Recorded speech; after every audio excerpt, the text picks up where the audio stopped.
So our fifth question, I think now, is based on a question submitted by Bridget Stevens. It is regarding Scottish education, which aspires to be world leading. What needs to change to improve the education system across Scotland? Angus, I'm going to ask you to take this one first. Thanks. Well, I'll choose to use my minute to talk about raising standards and closing the attainment gap. And I'm pleased that the SNP has been able to make progress in closing the attainment gap, but more needs to be done. £750 million has been invested over the last 5 years in the Scottish Attainment Challenge.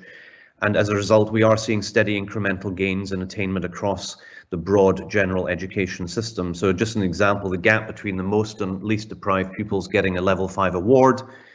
So for example, Nat 5s has shrunk by more than a third, and at level 6, for example, hires, the gap has shrunk by a fifth. So there's more that needs to be done on building on that progress.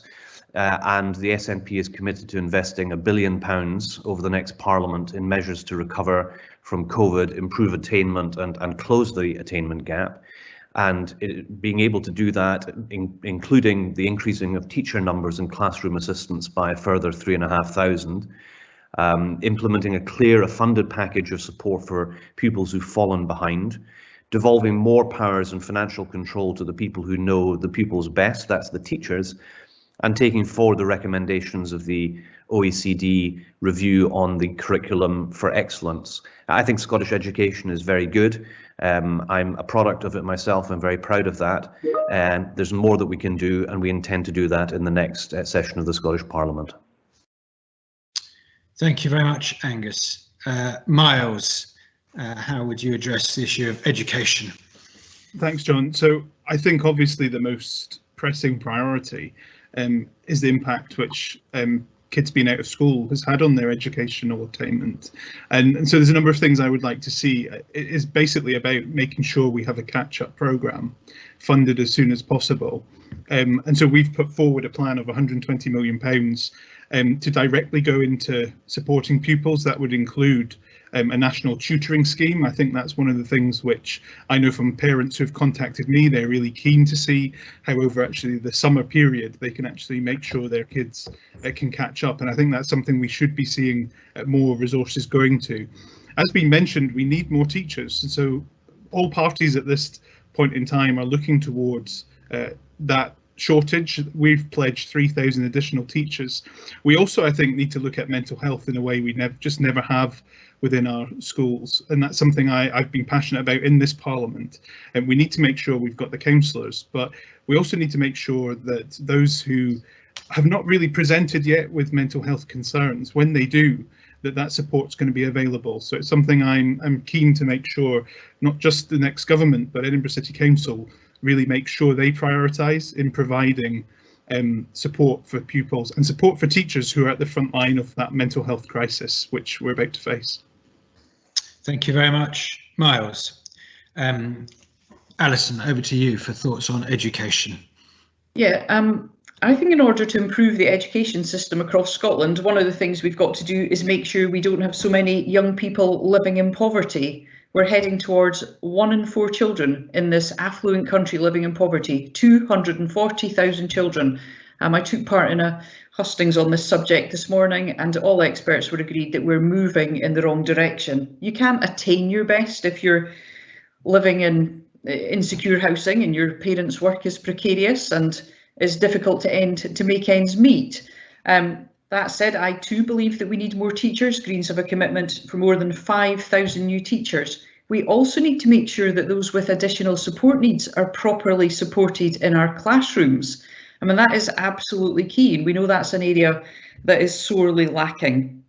I think the Scottish Greens have a commitment to see a start to formal schooling at the age of 7. We just have to look at international comparisons, and the most successful systems are those where children have an opportunity to learn through play up until the age of 7. So we'd like to introduce that kindergarten stage. We'd also like to see more parity of esteem for college and university, and a greater emphasis put on modern apprenticeships for those, for whom higher education isn't their first calling. So I think it's vitally important as well at this time that we do all we can to support our students who've had a really difficult time, you know, learning from Zoom in their rooms by themselves. Thank you.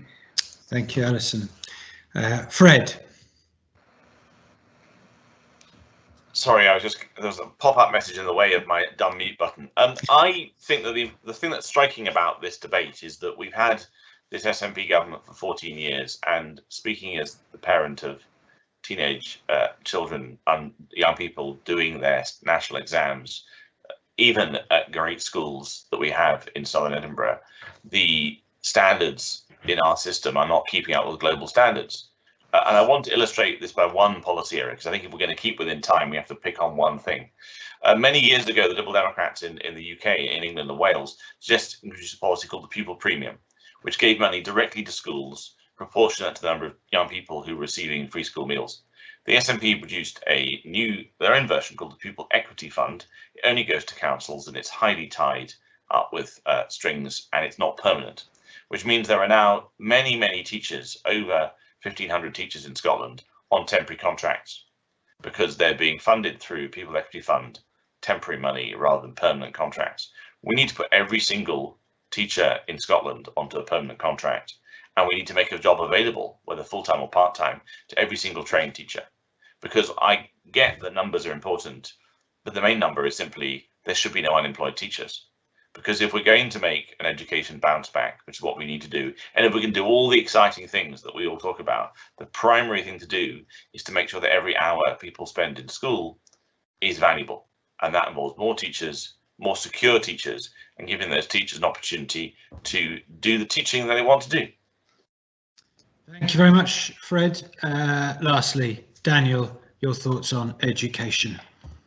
So look, the most important point is the one that Alison made, and ultimately the education system reflects poverty and inequality in society. And I think to some extent we have to wake up to the fact that we can't fix inequality by education. We actually, it's the other way around. But look, just to some of the points Angus made, he's right that on the government's measures there has been some narrowing of the attainment gap, but on current progress it will take decades to close. On other measures, blunt measures, in terms of higher attainment, higher grade, we've been slipping back year on year. We have fallen back on the internationally recognised PISA rankings. We've pulled out of others, and we have to acknowledge that things are not heading in the right direction. And I know I've sat on the Education Committee for most of the last Parliament, and I was Vice Convener latterly. So what do we need to do? First of all, we need greater accountability in education. At the moment, we have everything consolidated with Education Scotland. We need to take out the inspectorate functions and look critically at the rest of the functions held by Education Scotland. We need to look critically at the OECD report, which will be due, and we need to make sure that it doesn't just sit on a shelf, that its recommendations are implemented on an ongoing basis. We need to restore data. By ripping up the SSLN robust statistical data set that we had, we've lost the ability to track how we're progressing. That needs to be reinstated. And ultimately, we do need more teachers in the classroom. Once upon a time, one party committed to classrooms of no more than 18 pupils. What happened to that? Very much, Daniel. So that's all your candidates' thoughts on the subject of education.